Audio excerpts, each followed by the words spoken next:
আপনারা জানেন আমরা দীর্ঘ ১.৫ দশকের আওয়ামী জাহিলিয়াতের শাসনের পরে আজকে আমরা মুক্ত বাংলাদেশে যেই সংসদ ভবনকে আমরা ফ্যাসিবাদ মুক্ত করেছি, সেই সংসদ ভবনের সামনে আমরা গণতান্ত্রিক প্রক্রিয়ায় সেই সংসদ ভবনে যাওয়ার জন্য আজকে আমরা মানিক মিয়া এভিনিউতে এসে দাঁড়িয়েছি। প্রিয় দেশবাসী, আপনারা জানেন দীর্ঘ ১.৫ দশকের বেশি সময় ধরে আমাদের দেশে ছিল বিচারহীনতার সংস্কৃতি।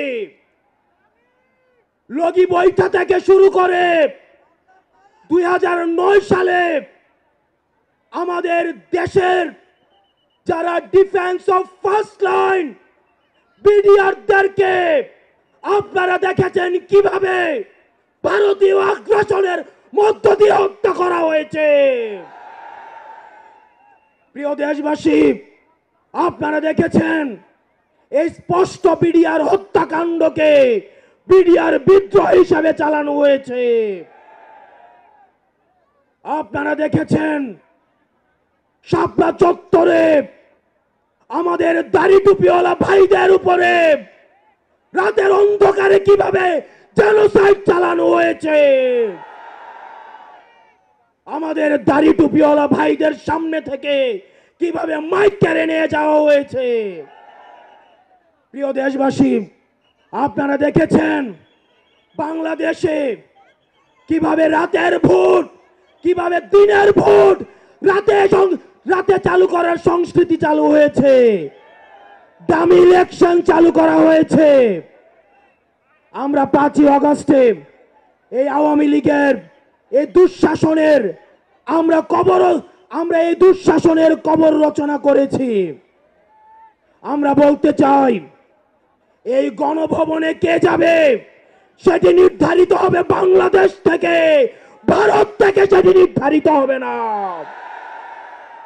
আমরা স্পষ্ট করে বলতে চাই এই সংসদে কে যাবে সেটি নির্ধারণ করবে বাংলাদেশের খেটে খাওয়া জনতা। এই সংসদের মসনদে কে বসবে সেটি নির্ধারণ করবে এই ভূখণ্ডের মধ্যে যারা রয়েছে সেই ভূখণ্ডের মানুষ। আমরা দীর্ঘ ১.৫ দশকের বেশি সময় ধরে আমরা একটা জাতি গড়ে তুলতে পারি নাই। বিভাজনের রাজনীতি আমাদের মধ্যে ইচ্ছাকৃতভাবে জিয়ে রাখা হয়েছে। আমরা স্টেট ডেভেলপ করতে পারি নাই, আমরা নেশন ডেভেলপ করতে পারি নাই। আমাদের প্রতিষ্ঠানগুলো ভেঙে গিয়েছে, আমরা সুশাসন নিশ্চিত করতে পারি নাই। আমরা ফাংশনাল ব্যুরোক্রেসি নিশ্চিত করতে পারি নাই। আমরা স্বাধীন পুলিশ নিশ্চিত করতে পারি নাই, স্বাধীন বিচার বিভাগ নিশ্চিত করতে পারি নাই।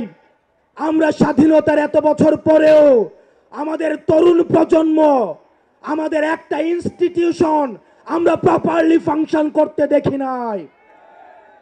আমরা আপনাদের কাছে কমিটমেন্ট দিতে চাই, এই তরুণ প্রজন্ম আমরা ইনস্টিটিউশনগুলোকে প্রপারলি ফাংশনাল করব।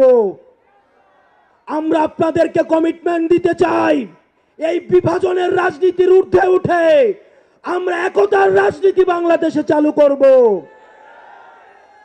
আমরা স্টেট ডেভেলপ করব। আমরা এই ভূখণ্ডের অধিকার আমরা আদায় করতে পারি নাই।